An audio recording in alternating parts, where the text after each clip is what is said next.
Film की starting में हमें फादर बर्नन दिखाए जाते हैं जो कि फादर हैरिस से मिलने के लिए उनके चर्च में आए हुए थे। फादर बर्नन जब हैरिस के पास जाते हैं तो फादर हैरिस उससे कहते हैं कि वो उससे मिलने क्यों आया। उसने उससे कहा था कि वो उससे दूर रहे, लेकिन फिर भी वो उससे मिलने आ गया। फादर बर्नन उसे बताते हैं कि उसे कुछ कॉन्स्पिरेसी थ्योरीज के बारे में जानना है और पता लगाना है कि क्या वो कल्ट सच में है या नहीं।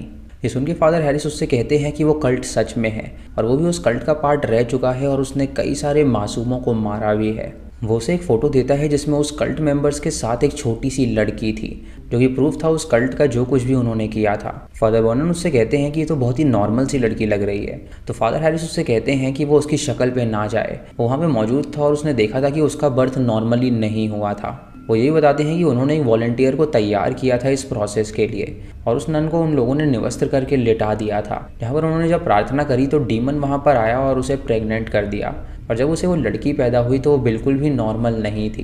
तभी फादर हैरिस उठ जाते हैं और वहाँ से जाने लगते हैं क्योंकि वो इस बारे में और बात नहीं करना चाहते थे। लेकिन फादर बर्नन उनका पीछा करते हैं और उनसे पूछते हैं कि आपने इतने सारे सिंस किए हैं तो क्या गॉड उन्हें फॉरगिव करेगा या नहीं। तो फादर उससे कहते हैं कि वो माफ़ी मांगना ही नहीं चाहते। उस चर्च का काम चल रहा होता है जहाँ पे वर्कर्स काम कर रहे थे और ऊपर से एक रॉड अचानक वर्कर्स से नीचे गिर जाती है जिससे कि वो रॉड फादर के सर में लगती है और उनके सर में छेद हो जाता है जिससे फादर की वहीं पर मौत हो जाती है। उसके बाद हमें सन 1971 रोम दिखाया जाता है जहाँ पे हम मार्गरेट नाम की एक नन को देखते हैं जो कि एयरपोर्ट पे आती है और उसे रिसीव करने के लिए फादर गैब्रियल आते हैं जो कि उसे ऑर्फनेज में लेकर जाने वाले थे। मार्गरेट अमेरिका में पली बड़ी थी और वो बचपन से ही कार्डिनल लॉरेंस को जानती थी जो कि उसका हमेशा ख्याल रखा करते थे। जब कार्डिनल से मिलती है तो उन्हें देखकर वो बहुत ही खुश होती है। फादर गैब्रियल और कार्डिनल उसे लेकर ऑर्फनेज जाने लगते हैं। जहाँ रास्ते में मार्गरेट को कुछ प्रोटेस्टर्स नज़र आते हैं तो वो कार्डिनल से पूछती है कि आखिर ये लोग प्रोटेस्ट क्यों कर रहे हैं। कार्डिनल उसे बताते हैं कि दरअसल जो प्रोटेस्ट कर रहे हैं ये चर्च के खिलाफ प्रोटेस्ट कर रहे हैं क्योंकि इनको अथॉरिटी में कमी लगती है जिसकी वजह से अथॉरिटी को रिजेक्ट कर रहे हैं और इन्होंने पूरी तरह चर्च को भी रिजेक्ट कर दिया है और ये अपनी प्रेयर्स तक नहीं करते। मार्गरेट सुन के हैरान हो जाती है और सोचती है कि आखिर लोगों के अंदर से ईश्वर की आस कैसे जा सकती है।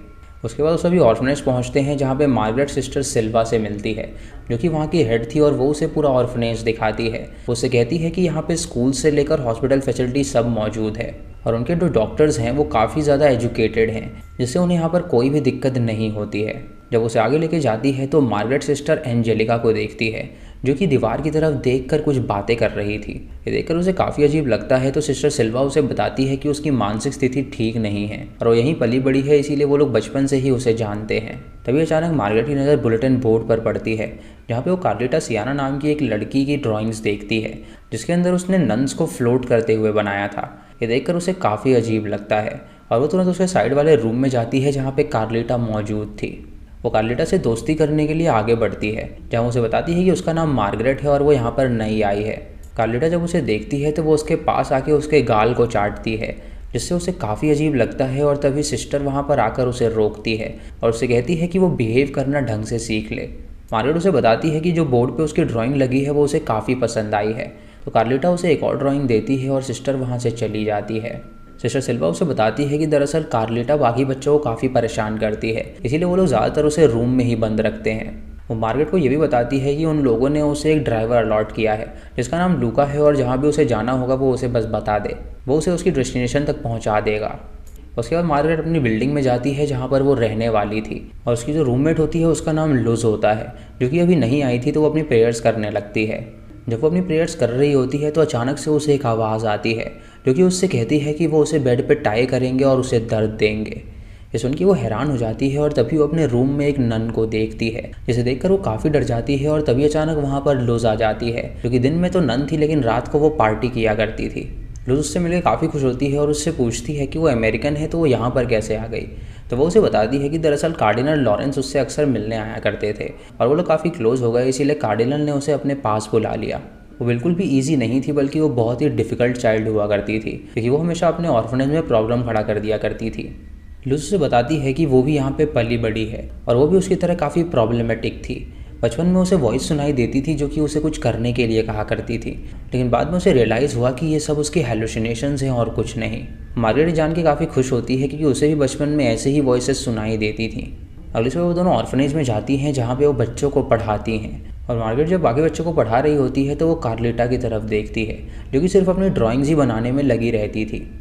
रात को जब वो सभी बच्चों को सुला देती है तो वो कार्लिटा के रूम के बाहर जाती है, जहाँ पे वो कार्लिटा को चिल्लाता हुआ सुन पाती है। जब दरवाजे से अंदर देखती है तो उसे पता चलता है कि बाकी नन्स कार्लिटा को बांध रही हैं, और तभी एक नन वहाँ पर आकर दरवाज़ा बंद कर देती है ताकि अंदर जो कुछ भी हो रहा है वो ना देख सके। तभी उसके सामने सिस्टर एंजेलिका आती है जो कि रोने लगती है, और उसे देखकर वो काफ़ी हैरान हो जाती है और सोचती है कि आखिर वो रो क्यों रही है। तभी लुज वहाँ पर आती है और उसे अपने साथ घर ले जाती है, जहाँ पर वो उसे तैयार करती है डिस्को में ले जाने के लिए, क्योंकि उसका मानना था कि वो सभी शपथ तो लेने ही वाली हैं, तो क्यों ना वो बार में जाके मस्ती करें और उसके बाद अपनी शपथ लें, क्योंकि शपथ के बाद वो सारी ज़िंदगी मौज मस्ती नहीं कर पाएंगी। वो उसे तैयार करती है, लेकिन मार्गरेट को लगता है कि ये गलत है, इसलिए वो उससे पूछती है कि कहीं ये उल्लंघन तो नहीं। तो वो उसे समझाती है कि इसमें उसे काफ़ी ज़्यादा मज़ा आएगा, तो वो चुपचाप उसके साथ चले। उसके बाद दोनों बार में पहुंचती हैं, जहां पर वो दोनों ड्रिंक करती हैं, और तभी वहां पर दो लड़के आते हैं उन्हें अप्रोच करने के लिए, जहां पे लुज एक लड़के के साथ खूब नाचने लगती है और उसके साथ मेकआउट भी कर रही होती है। और मार्गरेट के पास जो लड़का आता है उसका नाम पाओलो होता है, जो कि उससे बातें करने लगता है। तो मार्गरेट उससे कहती है कि क्यों ना वो डांस करने चलें, और पाओलो उसे डांस फ्लोर पर लेकर जाता है और वो दोनों खूब डांस करते हैं और वहाँ पर वो मेकआउट भी करते हैं। तभी अचानक मार्गरेट बेहोश हो जाती है, और जब अगली सुबह वो उठती है तो वो काफ़ी थकी हुई नज़र आती है।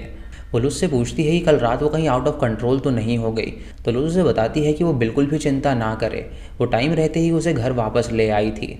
मार्गरेट कल रात के मज़े से काफ़ी ज़्यादा खुश थी, लेकिन कहीं ना कहीं उसे लग रहा था कि वो गलत भी है, इसीलिए वो हर जगह प्रेयर्स करने लगती है और ईश्वर से माफ़ी मांगती है।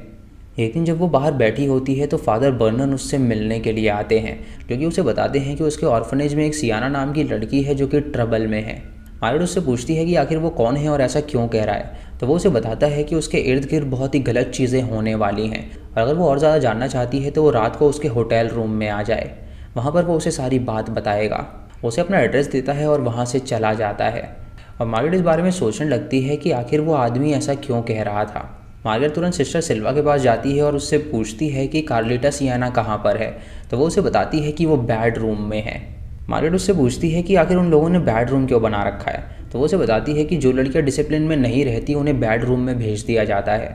उसके बाद मार्गरेट बेड रूम में जाती है, जहाँ पर वो कार्लिटा को देखती है जो कि बिस्तर के नीचे छुपी हुई थी। वो कार्लिटा को लेकर बाहर आती है और उससे दोस्ती करने की कोशिश करती है, जहाँ वो उसे बताती है कि जब वो उसकी उम्र की थी तब वो भी काफ़ी प्रॉब्लमैटिक थी और उसे हमेशा अपने अंदर कोई ना कोई चीज़ फील होती थी, लेकिन बाद में उसे पता चला कि दरअसल ये सब उसकी हैलुसिनेशंस हैं और कुछ भी नहीं, इसीलिए उसने इन्हें ओवरकम कर लिया। कार्लिटा उसकी बातों से समझ पाती है कि वो भी उसी की तरह है, इसीलिए वो उसके साथ रह के सेफ फील करने लगती है। तभी अचानक उन्हें एक लेडी की चिल्लाने की आवाज़ आती है और मार्गरेट कार्लिटा से कहती है कि वो अपने रूम में जाए, और ख़ुद वो वहाँ पर जाती है देखने के लिए कि आखिर वो चिल्ला क्यों रही है। जब वहाँ पर पहुँचती है तो उसे पता चलता है कि दरअसल वो आवाज़ हॉस्पिटल में से आ रही है, क्योंकि वो जो लेडी प्रेग्नेंट थी वो बच्चे को जन्म दे रही है। वो उस पूरे प्रोसेस को देखती है, जिससे उसे काफ़ी ज़्यादा अजीब लगने लगता है, और वो जो मदर होती है वो एक क्रीपी स्माइल उसे देती है, जिससे वो काफ़ी डर जाती है। और जब मार्गरेट उस बर्थ प्रोसेस को देख रही होती है तो उसे पता चलता है कि उसके अंदर से एक डीमन बाहर निकल रहा है, और ये देखकर वो काफ़ी डर जाती है और तुरंत बेहोश हो जाती है। जब उसकी आंखें खुलती हैं तो वो अपने आप को नर्स के पास पाती है, जो कि उससे कहती है कि वो अब बिल्कुल ठीक है। उसके बाद मार्गरेट कार्डिनल को सारी बात बताती है, तो कार्डिनल उससे कहते हैं कि ये सब उसकी हेलुसिनेशंस है और कुछ भी नहीं, तो वो बिल्कुल भी चिंता ना करे, सब कुछ ठीक हो जाएगा। उसके बाद वो कार्लिटा के पास जाने लगती है, लेकिन वो देखती है कि कार्लिटा के पास नन एंजेलिका बैठी हुई है। वो एंजेलिका से पूछती है कि आखिर वो यहाँ पर क्या कर रही है, तो वो उसे एक तस्वीर दिखाती है जिसमें उसने नन को ड्रॉ किया था और उस नन के पेट में बच्चे को भी ड्रॉ किया था। ये देखकर मार्गरेट हैरान हो जाती है और वो एंजेलिका से कहती है कि वो उस बच्ची से दूर रहे। ये सुन के एंजेलिका उसे किस करती है और उसके बाद वहाँ से चली जाती है। और जब मार्गरेट कार्लिटा को लेकर वहाँ से जाने लगती है तो अचानक से वो सभी एंजेलिका को टेरेस पर देखते हैं, जो कि सबको देखकर हंसती है, और उसने अपने ऊपर मिट्टी का तेल छिड़क के रखा हुआ था और लाइटें जला के वो खुद को आग लगा लेती है और हैंग कर लेती है, जिससे एंजेलिका की वहीं पर मौत हो जाती है। ये देखकर सभी लोग हैरान थे और सोचने लगते हैं कि आखिर ऐसा क्यों हो रहा है। और मार्गरेट को फादर बर्नन की बात याद आती है, जहां उन्होंने कहा था कि उसके आसपास बहुत ही बुरी चीज़ें होने वाली हैं, इसीलिए उसे लगता है कि शायद फादर बर्नन कुछ ना कुछ जानते हैं, इसीलिए वो रात को उनके रूम में चली जाती है उनसे मिलने के लिए। मार्गरेट उनसे पूछती है कि वो सियाना को कैसे जानते हैं, तो वो उसे उस छोटी बच्ची की पुरानी तस्वीर दिखाता है, और उस तस्वीर में कार्डिनल और सिस्टर सिल्वा भी मौजूद थे। फादर उसे बताते हैं कि इस तस्वीर में जो छोटी लड़की है वो कार्लिटा है और वो बहुत ही ज़्यादा डेंजर में है। मार्गरेट उससे कहती है कि ये सभी लोग अच्छे हैं और ये किसी को भी दिक्कत में नहीं डाल सकते। लेकिन फादर उसे समझाता है कि यहाँ पे दो तरह के चर्च होते हैं।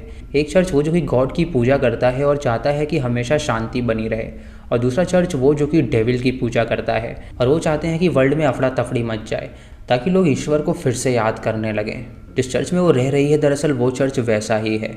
जब प्रोटेस्ट यहाँ पर हुआ और लोगों का विश्वास ईश्वर से उठ गया तो उन लोगों ने फैसला किया कि वो ईश्वर का विश्वास फिर से लोगों में जगाएंगे, और इसके लिए उन्होंने डीमन की पूजा करना स्टार्ट किया, जहाँ पर वो लड़कियों पे एक्सपेरिमेंट करते हैं और उन्हें डीमंस द्वारा प्रेग्नेंट करवाते हैं ताकि कोई डीमन का लड़का इस दुनिया में आए और वो वर्ल्ड में तबाही मचा दे, जिससे कि वो डरने लगेंगे और गॉड की पूजा करने लगेंगे। ये चर्च सालों से यही चाहता है कि ये हो, इसीलिए वो कई सारी लड़कियों को डीमन से प्रेग्नेंट करवाते हैं, और अगर वो लड़की ही पैदा होती है तो फिर से उस प्रोसेस को वो लोग करते हैं जब तक कि किसी के कोख से कोई लड़का पैदा ना हो जाए। सिंपली वो एंटी क्राइस्ट के ब्लड को जन्म देना चाहते हैं ताकि वो इस दुनिया में आके तबाही मचा सके।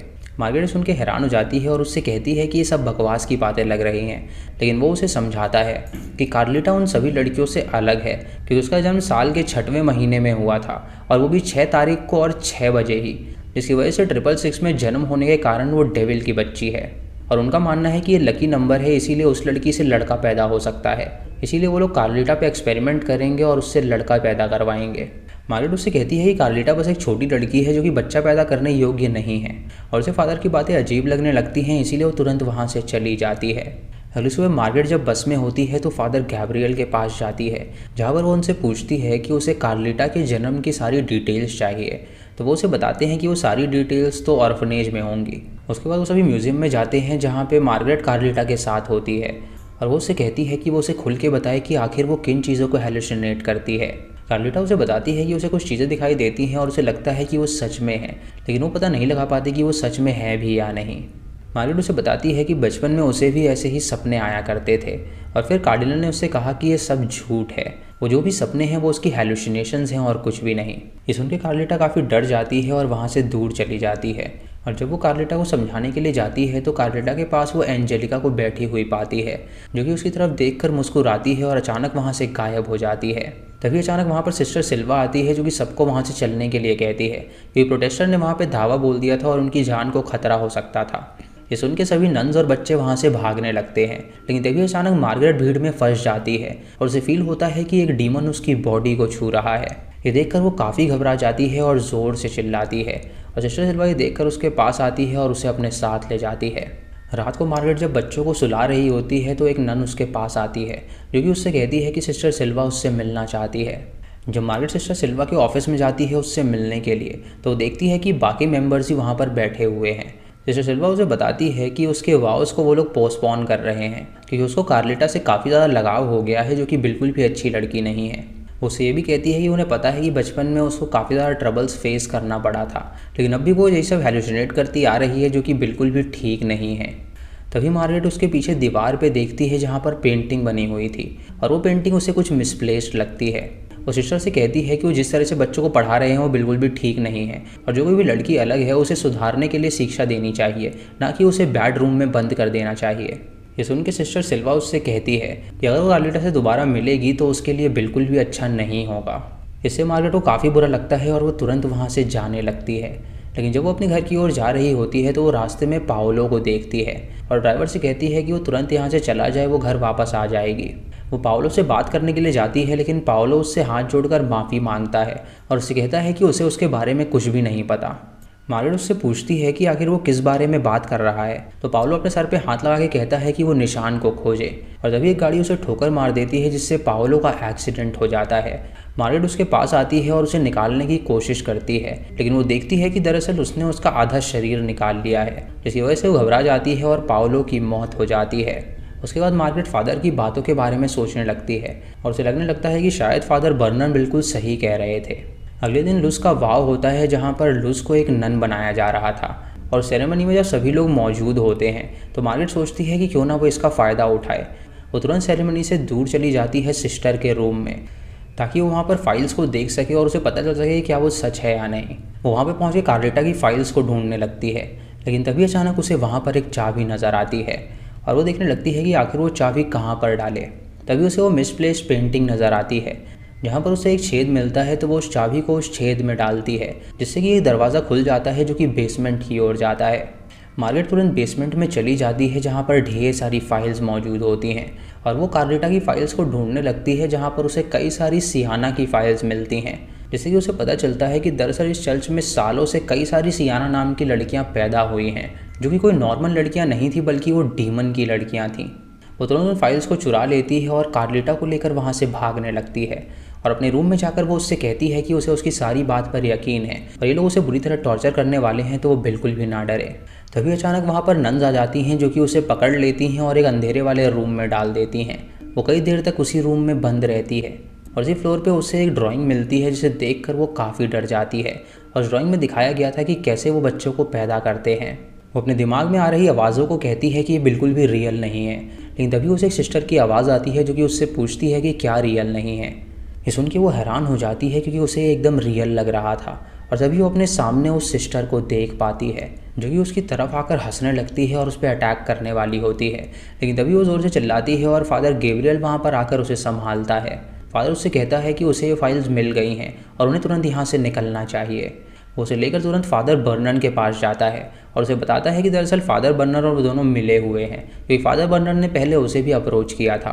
अब वो तीनों उन सारी फाइल्स को चेक करने लगते हैं, ये देखने के लिए कि आखिर वो प्रोसेस कब से चल रहा है और कार्लिटा को वो लोग कब इम्प्रेग्नेट करने वाले हैं। वो देखते हैं कि वहाँ पे कई सारी सियाना बच्ची पैदा हुई हैं, लेकिन उनमें से कोई भी लड़का नहीं हुआ है। कोई पैदा होते ही मर गई थी या तो कोई डिफॉर्म पैदा हुई थी, जिसकी वजह से उन लोगों ने ही उन्हें मार डाला। तभी उन्हें एक फ़ाइल मिलती है जिसमें वो फ़ोटो नहीं थी और जो फादर के पास फ़ोटो थी मार्गरेट उसे मिलाती है, जिससे उसे पता चलता है कि दरअसल वो फ़ोटो उसी फाइल की है। जब उस फोटो में उस बच्ची का बर्थ मार्क देखती है तो उस बच्ची के माथे पर वो बर्थ मार्क था, लेकिन वो फादर को बताती है कि दरअसल कार्लिटा के मुंह के अंदर वो बर्थ मार्क है क्योंकि उसे चिल्लाते हुए जब उसने सुना था तो उसके अंदर वो बर्थ मार्क नज़र आया था। ये सुन के वो समझ जाते हैं कि दरअसल जिसे वो ढूंढ रहे हैं वो कार्लिटा नहीं है बल्कि वो कोई और ही लड़की है जो कि अभी ज़िंदा है और उसे वो इम्प्रेग्नेट करने वाले हैं। तभी अचानक मार्गरेट को याद आता है कि जब उस दिन वो लुज के साथ पब में गई थी तो पाओलो के साथ वो थी, लेकिन पाओलो उसे कहीं और ले गया था और वही बात वो उस दिन उसे बताने की कोशिश कर रहा था और वो मारा गया। दरअसल लुज ने उसे ड्रग्स दे दिया था जिसकी वजह से वो बेहोश हो गई थी और पाओलो की मदद से वो उसे उस रिचुअल वाली जगह पर ले गई जहाँ पे कार्डिनल समेत सभी कल्ट मेंबर्स ने उसे वहाँ पर बांध दिया और उस डीमन को समन किया, जिससे डीमन वहाँ पर आया और उसे इम्प्रेग्नेट कर दिया। ये सारी बातें याद कर कर वो ज़ोर से चिल्लाने लगती है और वो फादर को बताती है कि इस फोटो में जो लड़की है वो कोई और नहीं बल्कि वही है। और जब फादर उसके माथे पे वो मार्क देखते हैं तो ये कंफर्म हो जाता है कि वही वो लड़की है। फादर उससे कहते हैं कि अब बहुत देर हो चुकी है और उसके पेट में डीमन का बच्चा पल रहा है। ये सुन के मार्गरेट उससे कहती है कि वो किसी भी हाल में इस बच्चे को जन्म नहीं दे सकती, तो इस बच्चे को उन्हें जान से मारना पड़ेगा। और तभी फादर उसको लेकर हॉस्पिटल के लिए निकलता है ताकि वो बच्चे को जान से मरवा सके। लेकिन अचानक से उनकी गाड़ी का एक्सीडेंट हो जाता है जिससे सभी लोग जख्मी हो जाते हैं। तभी मार्गरेट अचानक बाहर निकलती है जो कि सही सलामत होती है और उसके अंदर से ढेर सारा खून निकलने लगता है और उसका पेट अचानक से फूल जाता है, जिससे हम जान पाते हैं कि वो बच्चा पैदा होने के लिए रेडी हो गया था। तभी वहाँ पर वो कल्ट मेंबर्स आते हैं जो कि उसे उठाकर अपने साथ ले जाते हैं और जब मार्गरेट की आंखें खुलती हैं तो वो अपने सामने कार्डिनल को देखती है और उसे कहती है कि वो उसकी मदद करे और उसे यहाँ से जाने दे। लेकिन कार्डिनल उससे कहता है कि उसके पास उनकी एक संपत्ति है और उसको लिए बिना वो लोग यहाँ से नहीं जाएंगे। वो उसे ही बताता है कि जब से वो पैदा हुई थी तभी उसने उसे अमेरिका भेज दिया था और तब से ही वो उसे देखते आ रहा है और जब वो सही उम्र में आई तो वो उसे यहाँ पर लेकर आ गया ताकि वो डीमन के बच्चे को जन्म दे सके। मार्गरेट सुन के समझ जाती है कि दरअसल ये सब उनकी प्लानिंग थी और वो सब पहले से ही जानते थे कि वही वो चोजन वन है। तभी वो सभी उसे इंजेक्शन लगाते हैं और उसके बाद डॉक्टर उसका पेट फाड़ता है और बच्चे को बाहर निकालता है और वो देखते हैं कि दरअसल वो जुड़वा बच्चे हैं जिसमें से एक लड़की है और दूसरा लड़का है। ये देखकर सभी लोग खुश हो जाते हैं क्योंकि इतने सालों के बाद वो पहला लड़का था जो कि जन्म लिया था। तभी मार्गरेट कार्डिनल से कहती है कि वो अपने बेटे को अपनी गोद में उठाना चाहती है और कार्डिनल उससे कहता है कि वो माँ है और ये उसका अधिकार है। उस बच्चे को जब उसके गोद में देते हैं तो वो कार्डिनल को स्टैब कर देती है जिससे कार्डिनल की मौत हो जाती है और उसके बाद वो उस बच्चे को भी जान से मारने वाली होती है। लेकिन तभी सिस्टर वहाँ पर आकर उसका बच्चा उससे छीनने लगती है और उसे कहती है कि अगर कोई इसे मार देगी तो उनकी प्लानिंग फेल हो जाएगी। तभी लुज वहाँ पर आकर उसे स्टैब कर देती है जिससे वो नीचे गिर जाती है और वो सभी उस लड़के को लेकर वहाँ से चले जाते हैं और उस चर्च में आग लगा देते हैं ताकि उसकी बेटी और मार्गरेट वहाँ पे मर जाएं। तभी हम देखते हैं कि कार्लिटा वहाँ पे मौजूद होती है जो कि चोरी छुप के ये सब देख रही थी और वो तुरंत अंदर जाती है मार्गरेट और उसकी बेटी की जान बचाने के लिए। वो उन दोनों को तुरंत वहाँ से ले जाने लगती है, लेकिन तभी उसे डीमन की आवाज़ आती है जो कि आग में जल के ज़ोर से चिल्ला रहा था। मार्गरेट उस डीमन को जलता हुआ देखकर हैरान हो जाती है और तुरंत वहाँ से भाग निकलती है। उसी रात वो उसके लड़के को हॉस्पिटल में ले जाते हैं, जहाँ पे उनका प्लान होता है कि वो यूएस के एम्बेसडर के बच्चे को उससे रिप्लेस कर देंगे, क्योंकि उसकी जो बीवी थी वो प्रेग्नेंट थी और उसी हॉस्पिटल में मौजूद थी। और जब उसकी बीवी अपने बच्चे को जन्म देती है तो वो पैदा होते ही मर जाता है, लेकिन ये बात वो उसे बिल्कुल नहीं बताते और उस डीमन के बच्चे को वो लोग उसका बच्चा बताते हैं, ताकि वो बच्चा बड़े होकर पावर में आए और दुनिया को अपने कदमों तले रखे, जिससे कि लोगों में डर फैले और वो ईश्वर को याद करने लगें। उसके बाद हमें कुछ साल बाद की कहानी दिखाई जाती है, जहाँ पर मार्गरेट कार्लिटा और उसकी बच्ची अब पहाड़ों में कहीं रह रहे थे और उसकी बच्ची अब बड़ी हो गई थी, जो कि बोलने भी लगी थी। तभी उसके घर के बाहर फादर बर्नर आते हैं, जिसने उसका पता लगा लिया था, और मार्गरेट उन्हें देखकर उन पे गन तान देती है और उनसे कहती है कि वो अब और ट्रबल नहीं चाहती तो वो यहाँ से चले जाएं।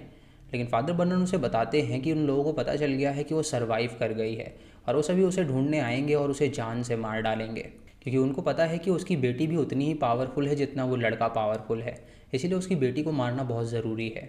मार्गरेट उससे कहती है कि वो इस बारे में नहीं जानना चाहती तो वो यहाँ से चले जाएं। तो फादर बर्नर उसे बताते हैं कि उसका बेटा बड़ा हो गया है और उसका नाम उन्होंने दामियान रखा है। दोस्तों, इसी के साथ ये मूवी यहीं पर ख़त्म हो जाती है।